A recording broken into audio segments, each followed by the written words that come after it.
जय श्री राम। कैसे आदरणीय मित्रों आप? मैं लक्ष्मीपुत्र डॉक्टर कुमार गणेश, जयपुर बीकानेर से। प्रणाम।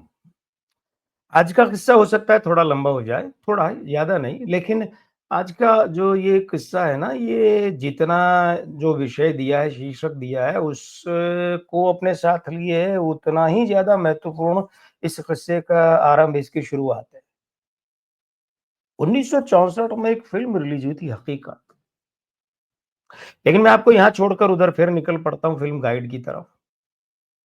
कि फ़िल्म जब पर्ल बक के साथ मिलकर बनाना चाहा, देव आनंद ने और अंग्रेज़ी गाइड के लिए टेड डेविलियर्स की को निर्देशक लिया, तो उस वक़्त फाइनल किया गए थे ना, तो वो विजय आनंद के नाम हुआ था शुरू में, लेकिन बाद में विजय आनंद ने छोड़ दिया तो चेतन आनंद को लिया गया और फिर बाद में राज खोसला और फिर विजय आनंद है। वो एक लंबी बात है, मैं अपने अलग-अलग वीडियो में बता चुका हूँ। तो चेतन आनंद को जब ये ऑफ़र की गई फ़िल्म गाइड, तो चेतन आनंद ने उस दरमियान भारत सरकार को एक चिट्ठी लिखी हुई थी कि मैं युद्ध आधारित फ़िल्म बनाना चाहता हूँ और उन्होंने उसका पूरा सारा जो प्लान है, योजना वो सबमिट की हुई थी। और वे भारत सरकार के मंजूरी की उम्मीद में थे कि सरकार मंजूरी देगी तो मैं करूँगा और उन्होंने गाइड हाथ में ले ली। लेकिन इधर क्या हुआ कि वो जो फ़िल्म थी, भारत सरकार में जिसकी अनुमति के लिए उन्होंने चिट्ठियाँ लिखी हुई थी और पूरा प्रोजेक्ट सबमिट किया हुआ था, वहाँ से अनुमति मिल गई और ये भी कहा कि जब 4 महीने हैं, 4 महीनों में शूट कर लो, उसके बाद तो 4 महीनों में शूट नहीं कर पाए तो फिर वहाँ बर्फ गिरेगी और फिर आप 6 महीने तक नहीं कर पाओगे। 5-6 महीने नहीं कर पाओगे, फिर लंबी हो जाएगी, तो आप इन्हीं 4 महीनों में शूट कर लो फ़िल्म। तो लद्दाख में शूट करनी थी वो फ़िल्म। फ़िल्म में शुरू में आता भी है, लिखा हुआ कि ये फ़िल्म लद्दाख में ही पूरी शूट की गई है। तो पहली युद्ध आधारित फ़िल्म थी ये।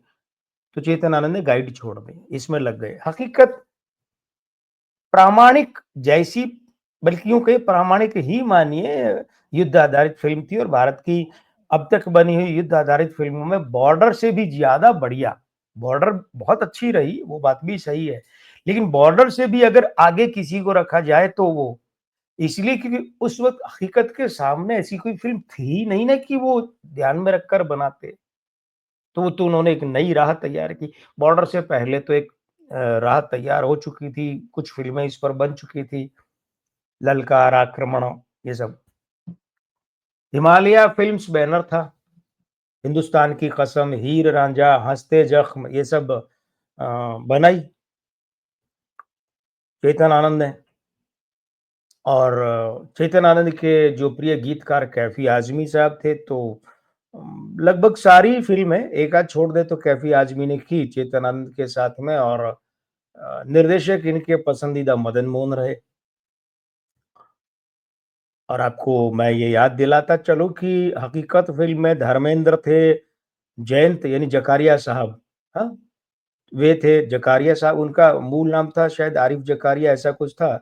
अमजद खान के पिताजी, यूँ समझिए। इम्तियाज़ खान और अमजद खान जैन साहब के 2 बेटे थे। तो बलराज साहनी थे, संजय खान थे, विजय आनंद थे और सुधीर, सुधीर जो इंजीनियर करते थे, इंजीनियर थे कभी और उसके बाद फ़िल्मों में आए चरित्र अभिनेता, कभी गुंडे का रोल कर लिया सुधीर, है ना? सत्ते पे सत्ता देख लीजिएगा, याद आ जाएगा आपको। तो और हकीकत में बड़ी फ़िल्म थी साहब और हिट हुई और एक युद्ध आधारित फ़िल्म के एल्बम के 2 गानों को छोड़कर सारे गाने सुपर हिट हुए थे। मतलब कुल 7 गाने थे इसमें। अब युद्ध आधारित फ़िल्म में 7 गाने। आप सोचेंगे कि जैसे बॉर्डर फ़िल्म थी, तो बॉर्डर फ़िल्म में 2 लव सॉन्ग जैसे थे। एक तो माही माही मोतियों वाला, है ना? जो अक्षय खन्ना और पूजा भट्ट पर फ़िल्माया गया था। और एक था तो चलूँ, सुनील शेट्टी की मधु यामिनी का गीत था और ये 2 श्रृंगार रस के गीत थे। रोमांस और वो श्रृंगार ही हो गए। युद्ध आधारित 2 गीत, एक गीत था वो तो संदेश आते हैं तो था ही और एक अंत में हिंदुस्तान मेरी जान। वो और वो बैकग्राउंड में था और बिल्कुल अंत में जाकर फिर एक भाईचारे को लेकर कि मेरे भाई, मेरे दुश्मन, मेरे हमसाए, ये हरिहरन की आवाज़ों में। लेकिन हकीकत में क्या था? हकीकत के गाने याद हैं आपको? पक्का? मैं याद करवाता हूँ। हो के मजबूर मुझे उसने भुलाया होगा, ज़हर भी जान के दवा खाया होगा। क्या गज़ब बिरहा गीत! यानी कि मिलिट्री में जवान वहाँ मोर्चे पर हैं, वहाँ उनके भीतर से जो एक विरह भाव आता है,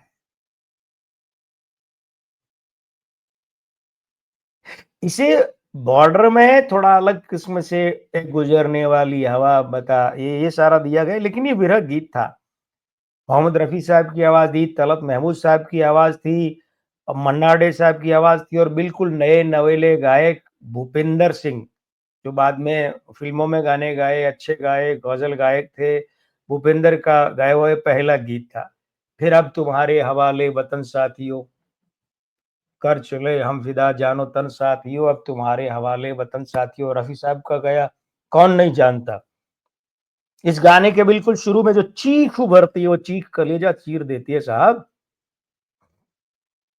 और एक लता जी का गाया गीत था, ज़रा सी आहट होती है तो दिल ये सोचता है कहीं ये वो तो नहीं।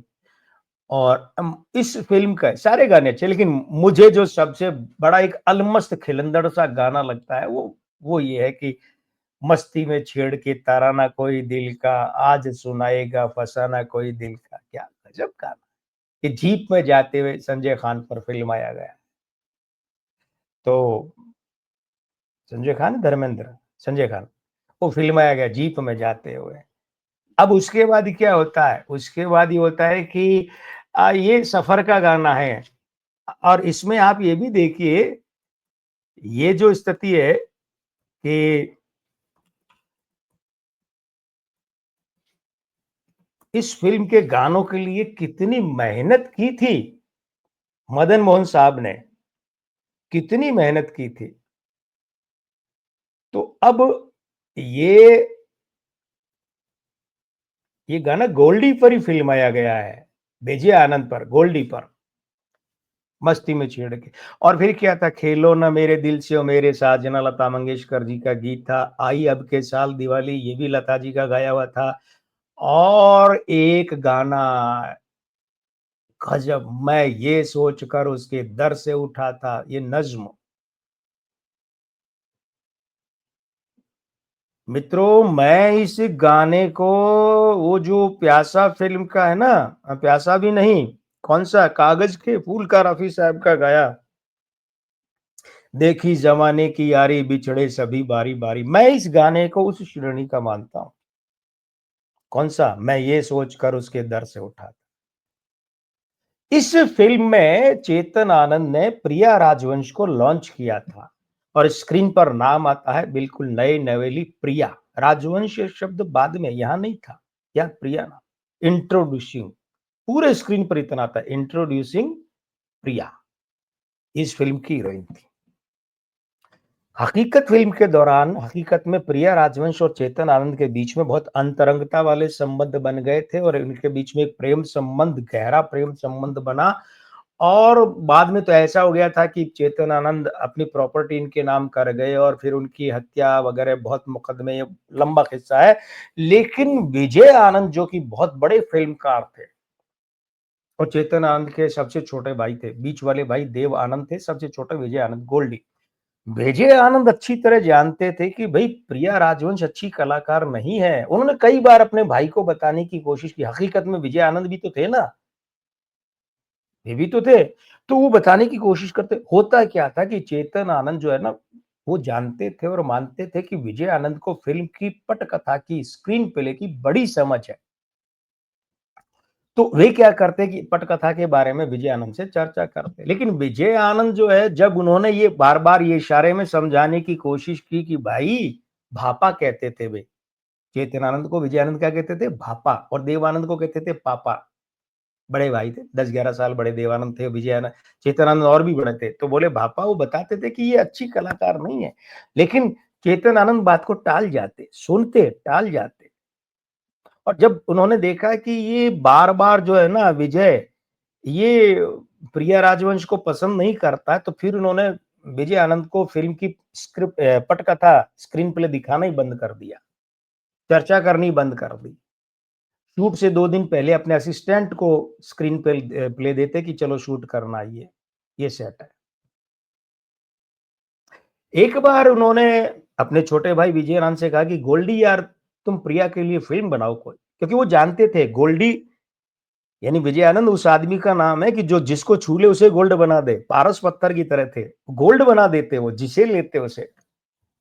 बहुत लंबे किस्से हैं गोल्डी के। तो बोले गोल्डी यार तुम एक काम करो प्रिया के लिए फिल्म बनाओ। तो अब वो बड़े भाई हैं, तो इतना लिहाज तो था ही कि मुंह पे कैसे मना करते हैं कि ना भापा।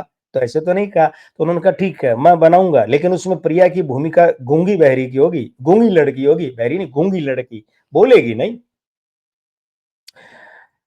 उसके बाद फिर चेतन आनंद ने कभी जिक्र किया ही नहीं गोल्डी से कि प्रिया के लिए फिल्म बनाओ, क्योंकि गोल्डी का विजय आनंद के मानना था कि प्रिया राजवंश जब तक मुंह नहीं खोलती है ना तभी तक अच्छी लगती है। और मैं आपको बताऊं कसम परमात्मा की, प्रभु श्री राम की सौगंध, प्रिया राजवंश को पहली बार हंसते जब फिल्म जब टीवी पर देखी तब देखा, तब से लेकर मैं भी यही मानता था कि प्रिया राजवंश तभी तक अच्छी लगती है जब तक वे मुंह नहीं खोले।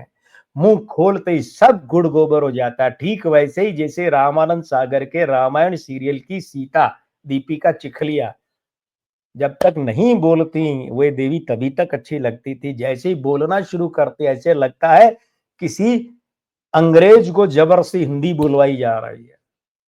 तो गोल्डी विजय आनंद एक बात और मानते थे, वो अच्छी एक्ट्रेस नहीं है, वो चुप रहे, उसकी डायलॉग डिलीवरी अच्छी तो छोड़िए डंकी नहीं है। विजय आनंद एक बात कहते थे और मैं उस बात से 100% इत्तेफाक करता हूं कि प्रिया राजवंश was the disaster of Chetan Anand films. यानी कि प्रिया राजवंश चेतन आनंद की फिल्मों की एक तबाही थी, बर्बादी थी, विपदा। और बात तो सही है। प्रिया राजवंश के अतिरिक्त मोह में आकर चेतन आनंद हर फिल्म में उन्हें ही लेते, फिल्में पिटती जाती, गाने भले हिट हो, फिल्में पिटती जाती, वो बर्बादी के कगार पर आ गए, उनका करियर खत्म हो गया। और तो और इसी प्रिया राजवंश के कारण उनका परिवार तबाह हो गया। प्रिया राजवंश की हत्या के इल्जाम में बेटों को जेल हुई। वो बहुत लंबी बात है कि विजय आनंद कैसे अपने भतीजों को छुड़वाने के लिए लगे रहे। तो कुल मिलाकर विजय आनंद जैसे गुणी आदमी ने जब कह दिया है कि प्रिया राजवंश was the disaster of Chetan Anand film, तो समझ लीजिए कि ये कितनी सख्त लेकिन सटीक टिप्पणी है। और आपकी टिप्पणियां जो भी हों हमारे वीडियो के बारे में, आप कमेंट बॉक्स में जाइए, कमेंट सेक्शन में लिखिए, अपनी बात लिखिए, कौन से विषयों पर क्या-क्या किस्से आप सुनना चाहते हैं, वो भी लिखिए। और अगर ये वीडियो अच्छा लगा तो पसंद कीजिए। अगर आपको ये इस चैनल के सारे वीडियो अच्छे लगते हैं तो चैनल सब्सक्राइब कीजिए, नहीं भी लगते हैं तो अपना अपनापन बनाए रखिए, हमारे लिए वही बहुत है। विदा लेता हूँ, अब मैं लक्ष्मीपुत्र डॉक्टर कुमार गणेश, जयपुर बीकानेर से, प्रणाम।